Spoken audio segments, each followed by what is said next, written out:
Hi guys, today I'm going to show you how to install any of my products to Noteshelf.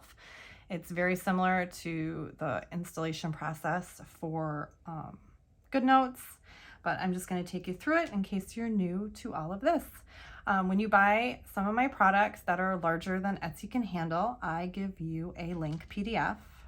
It looks like this. There's information, and then there's a button for you to click. All right, so today we're going to click that button where it says download. And it also, even though I'm using a planner here, it doesn't matter if it's a notebook or whatever.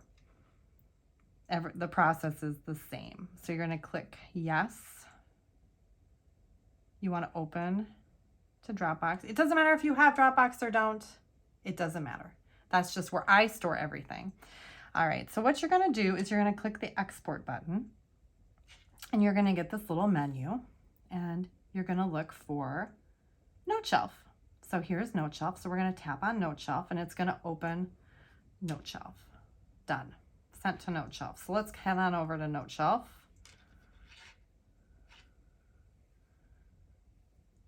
It's sent it to Noteshelf.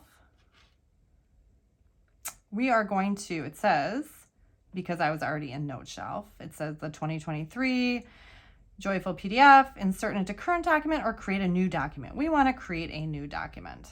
So it is going to import. Cool. It imported it. And you will see it right here. And it was easy peasy. That actually worked really, really fast. And now you have